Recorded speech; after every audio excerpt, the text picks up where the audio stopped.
Senator Lambie. Senator Singh.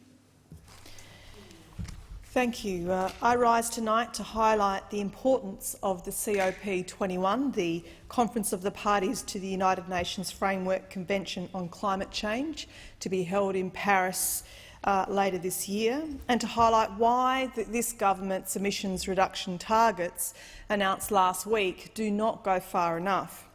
And to do so, I want to draw on cartoonist First Dog on the Moon's concise description of this government's so-called climate policy.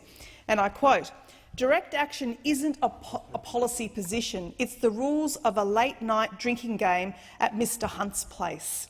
It's not about economics or the environment. It's about nothing more than gleeful, glittering, skittering revenge." I couldn't say it any better myself.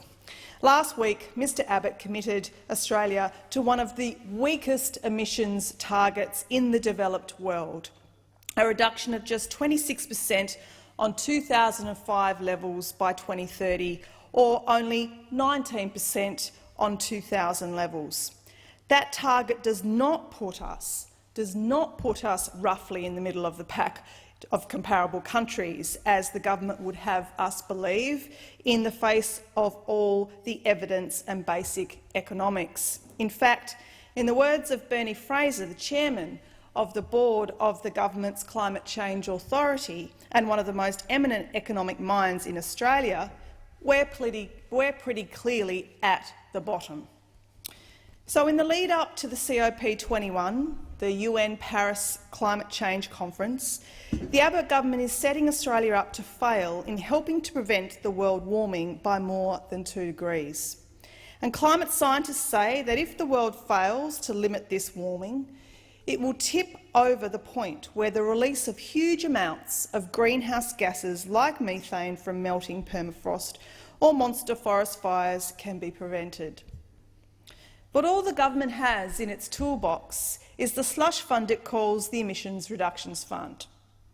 And as a policy tool, the ERF is about as weak as climate action gets. In fact, as Malcolm Turnbull, one of the government's own ministers, has said and has never taken back, it is a con, an environmental fig leaf to cover a determination to do nothing. The ERF is designed to make sure the government won't be accused of doing nothing, but in the real world where we all live, it is nowhere near enough to protect Australia's atmosphere, environment and economy. For starters, the cut in emissions from the recent direct action auction is not as big as it sounds. On average, the contracts signed by the government last for 7 years. Broken down, that means a cut of just 6 to 7 million tonnes a year.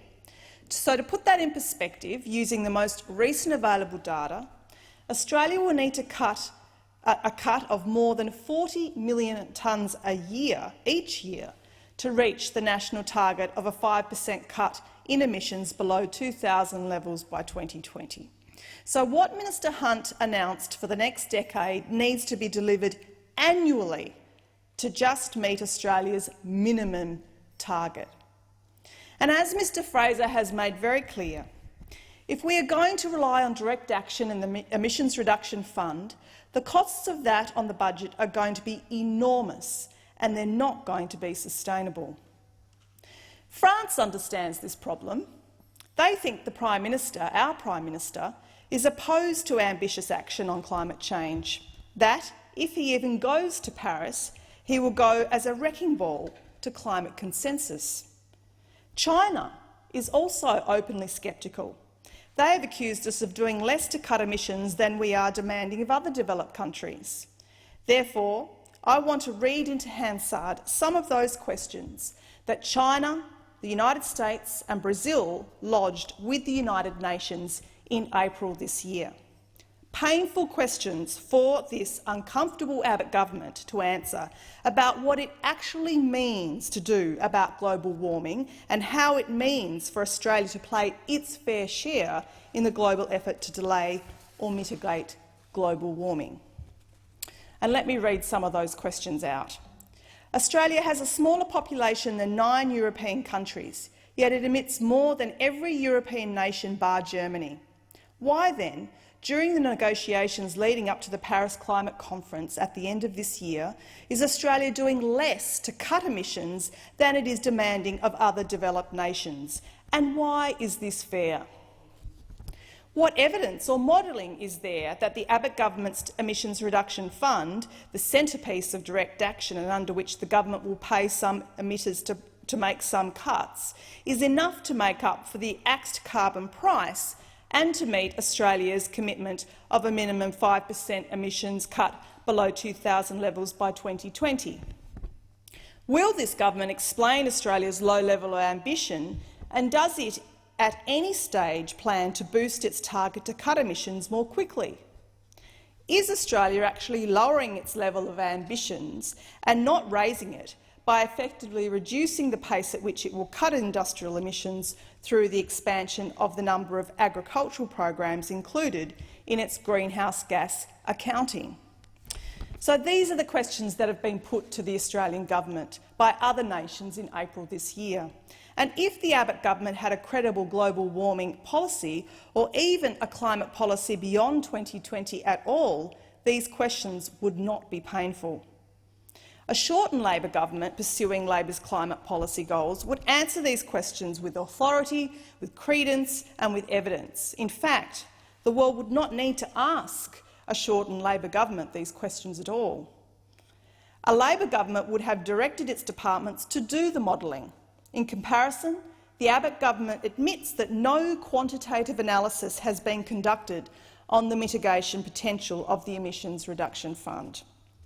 That's because Mr Abbott doesn't trust Australians. He is not prepared to ask whether, or to paraphrase Clive Hamilton, we are willing to delay the growth in real GDP to 2030 by 12 months, and in doing so play our part in global efforts to tackle climate change. Or would we prefer to do nothing about climate change, sponge off the rest of the world, become an international pariah and get that growth a year earlier? But, Madam Acting Deputy President, Labor does trust Australians, and we will give them a choice.